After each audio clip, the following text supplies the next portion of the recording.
there was a time when it was so bad that Filipino women were recruited to become um, sex trade workers. Yes. Yeah. Talagang napakahirap because that's how we really help them. We have to save them somewhere else from Fort McMurray, Fort Mackay, to bring them to Edmonton in order to be able to get out from the employer that Yes. brought them in. Kaya yan ang talagang pinakakuan. And that's what you call human trafficking. Pinoy ako!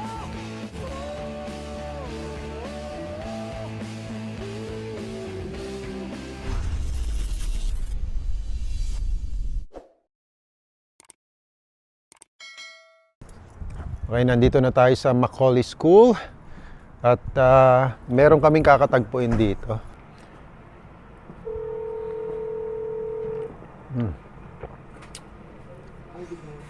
Ay. Okay, let's go. Thank you. Yeah, thank you.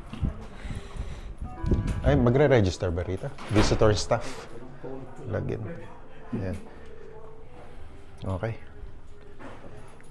Let's go.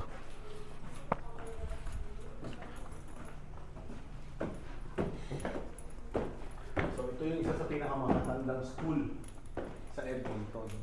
In which dito nag-aral yung mga unang premier, mayor, dito sa Alberta.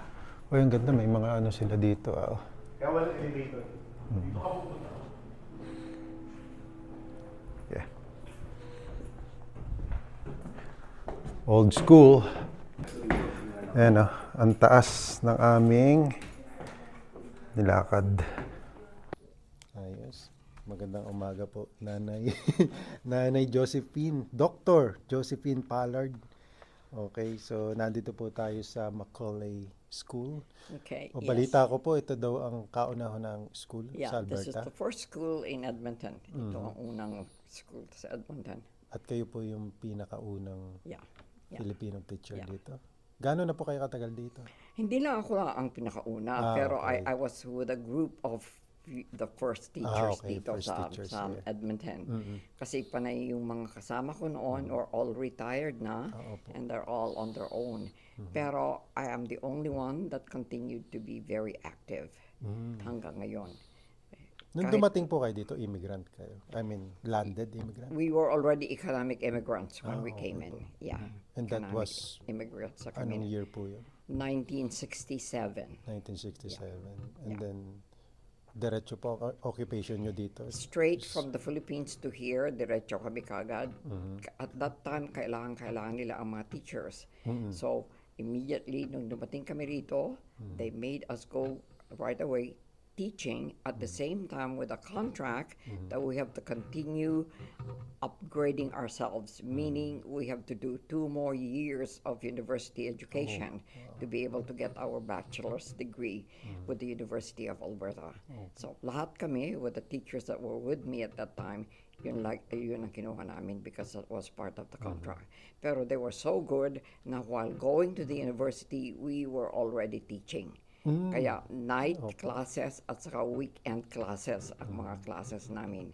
While Monday to Friday, we were in a regular classroom teaching. So, by profession po sa Pilipinas, teacher na rin kayo? I was already a teacher from St. Louis University when I came to Canada. Wow. Yes. And then, is this your very first school po? Itong Macaulay? No, this is not my school. This is this is the first school built in Edmonton. Yun ang sabi nila. So that's the reason why this is what you call a very historical building. Yeah. And then, so, nanggaling po kayo ng iba't ibang school muna bago kayo Straight from Baguio nag-Baguio to Edmonton. to Edmonton. Yeah. And then dito sa Edmonton, ano? And then from Edmonton, I started to teach. Pero at that time, they needed teachers doon sa mga rural areas kami. Kaya yung mga okay kaibigan ko, yung mga ibang mga teachers na was with me, we were all sent to the rural areas. Halimbawa, I was up in Laclabish, and the others were in some other areas tulad pa, ng Kikino, dyan sa may Vegreville. But at the same time, we all come to school or we came to the university in the evenings, mga 6 o'clock till 9 at night time to do night school. night courses. Night And courses. then, so weekend, which is Saturday, we have a whole day to do that. Yeah, Okay. yeah. And then bakit po naglipat kayo dito sa Macaulay? Bakit naglipat? Well, we needed a school. This is for the Filipino language program. yeah. Hindi yung akin na tunay na teaching ko. Okay? Opo. Because I had been teaching in Sherwood Park. I've been Sa teaching Sherwood at Park. Doon Macau. ako nakatira. Yeah. And I have been teaching sa Laclabish. I taught also at the University of Alberta, McEwan University, Northwest College. So any university that would need my help, I always go. Pupunta po Yeah. kayo. Ano. In other words, they considered me as an adjunct professor. Oh, what do you mean by that? Meaning to say, kung kailangan ka na magturo, they just Okay. give you a call because you're needed. You're not really regularly there.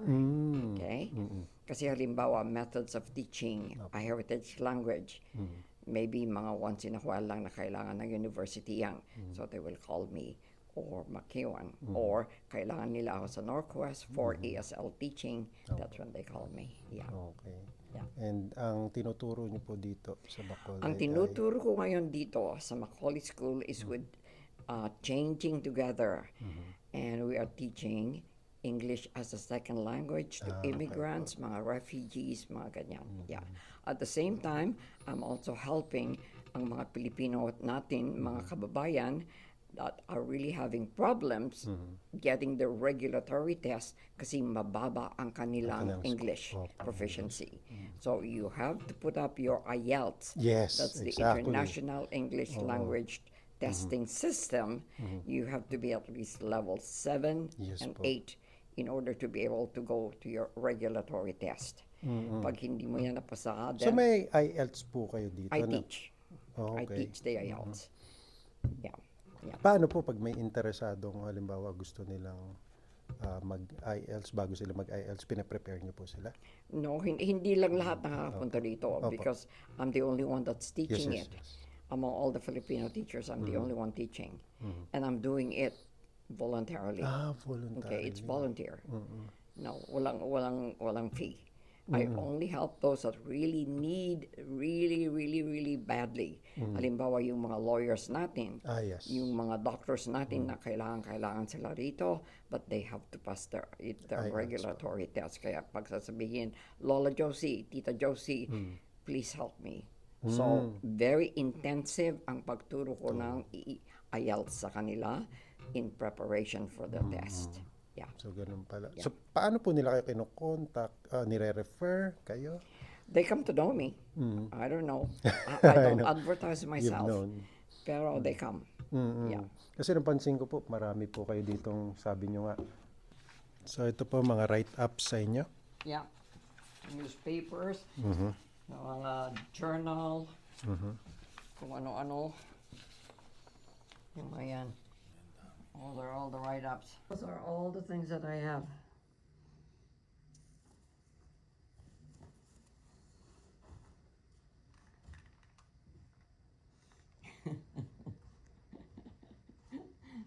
As soon as they see me, they talk about me, and then they do a write-up. And then CBC Radio and interviewed me twice, 3 times already. And then kailan ba yung isa? I think Omni also. interviewed. Omni Philippines po. Ano? And the one that we have here in Edmonton. Opo.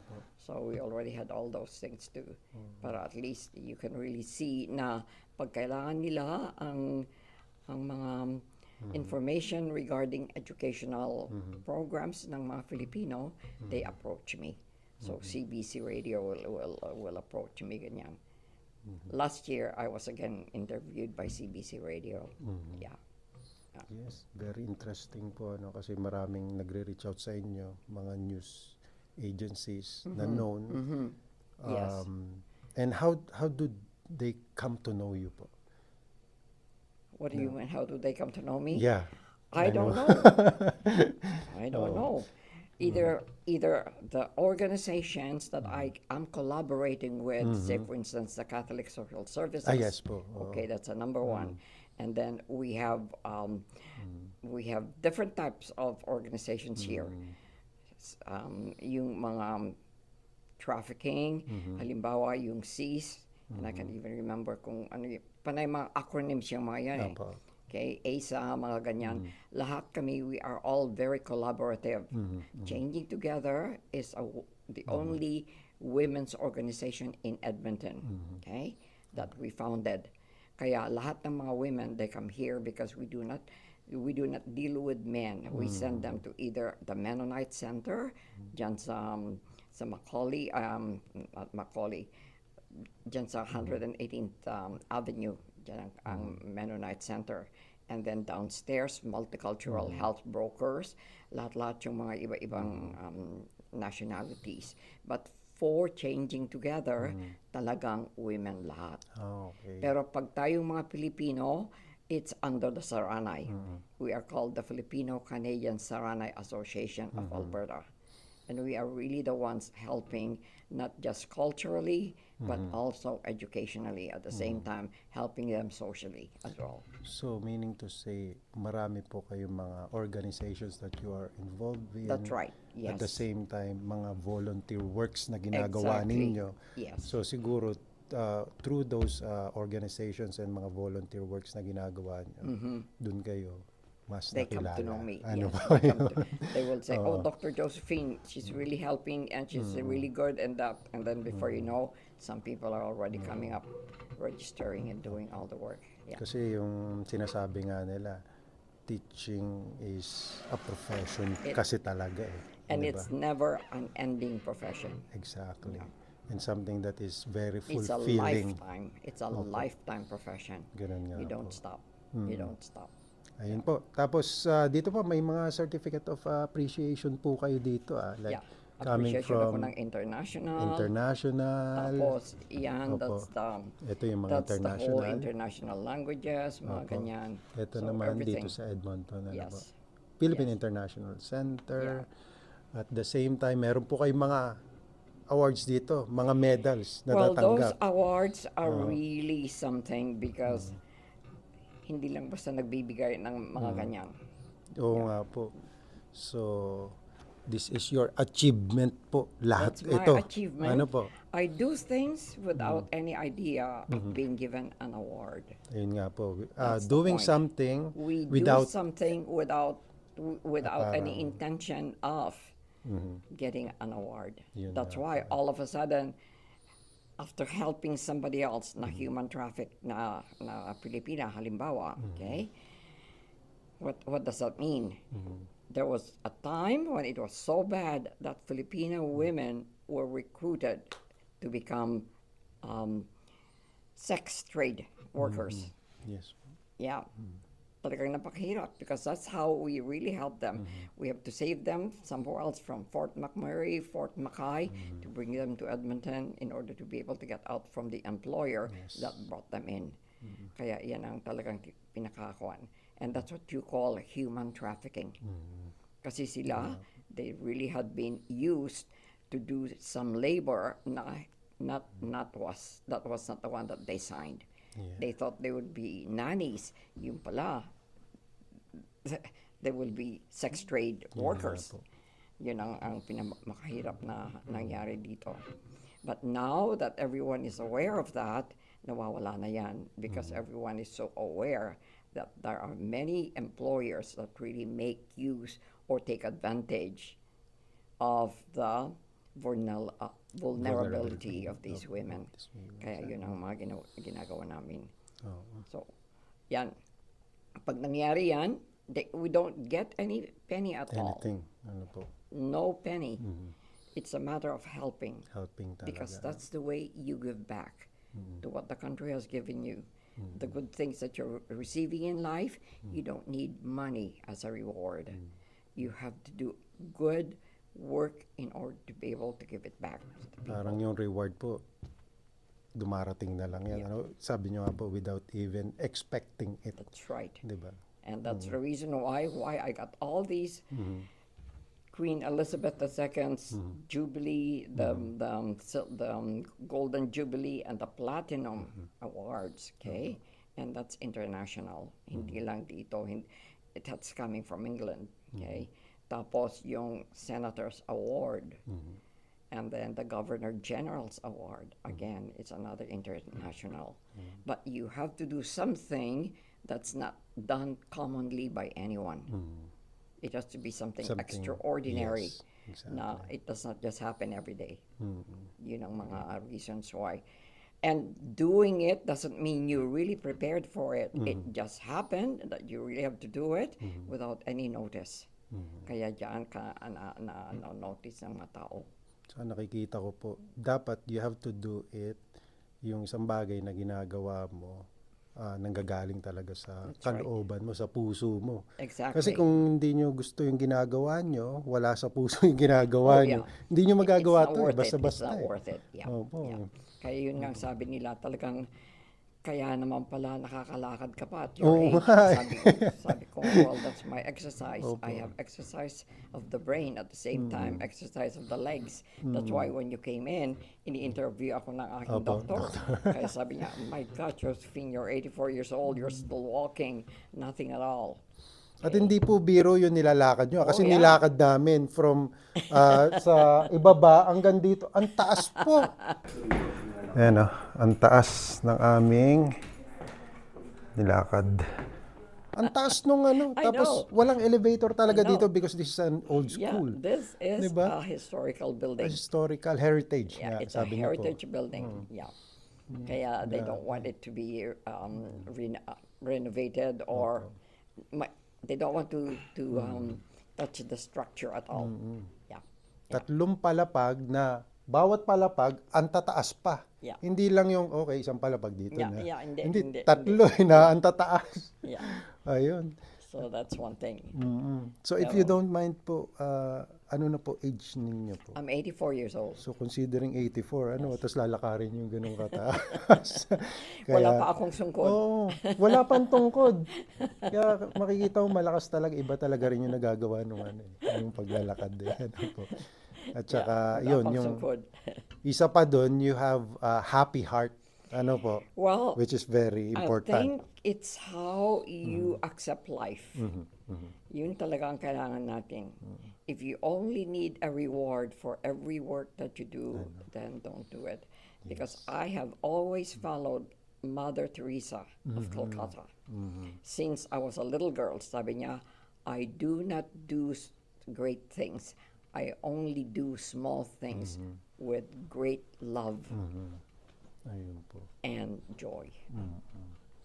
And that's very true. That is very Pareho rin siya, malit din siya noon na she would go around her own mission sa India, all over, na naglalakad mag-isa and doing all the good things without any sign of reward. And then people recognized, they realized, my gosh, this is a woman that really had been helping and giving her life away. So is Mother Teresa has been your inspiration? Yes, Mother Ano po? Teresa had been my inspiration since I was a little girl. Ayun. Yeah. So parang kayo na po ngayon ang Yeah. masabi natin Mother Teresa na Filipina. Ano po? Ano, and hopefully po yung iba na makakapanood ng video natin somehow maging inspiration din po nila kayo. Yeah. Lalo na yung mga kababayan po natin na ang kanilang profession ay pagtuturo. Ano po? Yes. Yung teaching. Ano That's po? right. Kasi Baguio, ang talagang napakagaling na missionary priest na pumunta doon, we call them the Congregation of the Immaculate Conception, CICM, ang pangalan nila doon. Panay mga Belgian French-speaking priests. And I went to school from kindergarten all the way to the university sa St. Louis. St. Louis University in Baguio. Ang yung mga pare at mga madre, that's what they really deep down into our brains. Sabi nila, do small things with great passion and love. Because that's what Mother Teresa had been doing. And so, yun ang naging slogan namin. Which is very And we good grew po, up ano. with that kind of attitude, with that kind of, para bang, that's your slogan. Yan po. I do not do great things. I only do small things with great passion and love. Yeah. And the rewards will follow. And kung then, sakali. The reward from God will follow. The reward from people, kahit nabibigyan ka lang ng kape and say, thank you po, salamat po sa ginawa ninyo, that's fine. But you're not being rewarded money. No, nothing at all. Then all of a sudden, when they say, Josephine, the Prime Minister of Canada recognized your work, so you're going to get the Governor General's Award. I said, oh, wow. I did not expect that. Yeah. Maso-surprise na lang Yeah, po kayo. it no? is a surprise. Every time when I'm called and say, you are going to Ottawa to receive your Reward. yeah, and really, I am so proud. I think I'm the only Canadian, Filipino-Canadian, that curtsied to Queen Elizabeth twice. Twice, Meaning to say, ano po. kaharap ko yan. Oo. I really have to Yes. make a curtsy. I shook hands with Nelson Mandela. Oh, wow. Okay? Nelson Mandela. Yeah. So yung mga yan. And the Prime Minister, Prime Minister Pierre Trudeau. Okay, I shook hands with him. So who has the the I know. opportunity to have Yes, these things? I know. Kaya they will send me to Ottawa to meet them. Mga ganyan. And ayun, Yeah. it's an honor din po na And it is an honor because I am representing the Philippines. When they say, Exactly po, which ano. country are you from? I am representing, I'm from the Philippines. ako po para sa akin nung narinig ko po sa inyo yan, parang I'm proud to become a Filipino Of na course. merong katulad nyo po na nagre-represent sa atin. Yeah. Ano po. Yeah. So hindi lang siguro alam ng marami yung tungkol sa inyo. Exactly. Ano po. Yeah. Pero we have, kumbaga, you have to be proud as a Filipino kung may Exactly. katulad ninyo po na nagre-represent And sa that's the atin. reason why we kept our Filipino language dito. Sa mga bata natin, yung young generation natin, sabi namin, no, you really have to learn your culture, Your your roots. tradition. Ano po? You must keep your roots because Ganun po you will talaga. be who you are, no matter where you go. Ayun po. Kaya, ayan, we started the Filipino language and culture school dito sa Edmonton. And now, we are starting charter school Charter school naman under po ngayon. the guidance of yung mga bagong dating, yung mga new generation. And that's exactly what I want. Yan po. Okay? ano. Because we are the first generation. Exactly po. We are now in our 80s, we are in our 90s. We need young ones like you to take over. We need succession. Hindi kami basta continue Yun na on. nga po eh. We need people to take over and continue. Hindi yun mamaya, ay, nawala na, nga po. namatay na si Josie, patay Yeah, na. wala na. na rin. No, that's not what it goes. That's not how to go. You really have to have someone to take over. Take over. Kaya yun ang kailangan natin. And I keep telling Manny, continue having the young ones to really be Yun nga po. the successors of the Filipino community. Kasi yan po yung And para we have sa to forget na iisa tayo, hindi watak-watak. Yun na nga That's po. one of the things we have to work. We have to work on. We should not be competing among ourselves. So kailangan po talaga yung Kailangan magkaisa. helping Ano one po. another. We have all for one, one for all. And ito po, magiging legacy nyo to. Yeah. Ano And po? that is to be Ayun. one thing that we have to keep for our children to carry on. Yeah. Ang mga unang punta rito, mga old immigrants, and we're all fading, we're all going. Okay? And that's why we really need people to take over. We need the young generation to become active. Hindi, we have to destroy the myth. Narito na tayo sa Canada, ba't ka pa mag-aaral ng Pilipino? Ba't ka pa ganito? No, no, no, no, no. You have to keep. You Ayun have po. to keep whatever you have been given. Your roots must always be there. Okay. Yeah.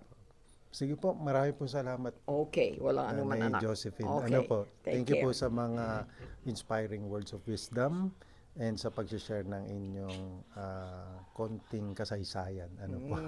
At sana po yung makapanood natin is at least itong video ito, maging proud sila to become a Okay. Filipino. Magsilbing inspirasyon din po sa kanila. That's good. Okay po. Very Marami po good. salamat. Okay po. Okay. Thank you Take po. care na. Thank you. Now are very resourceful. Opo. Hindi tayo nagdi-depend sa gobyerno. That's one thing that they see. Habang very self-sufficient tayo. Yan ang kanila. Asan na si Manny? Baka bumabagod dyan. So, playground po yan. That area is the Italian community. Okay po. Go on that side.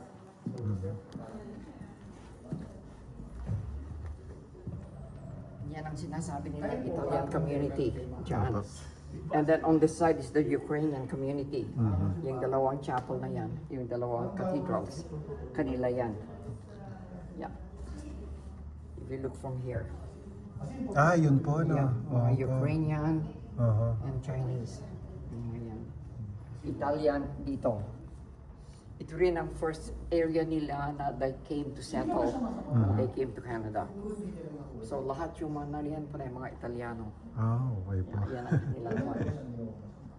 Sa atin naman, sa Miludes. Sa Millwood, sa mga Pilipino.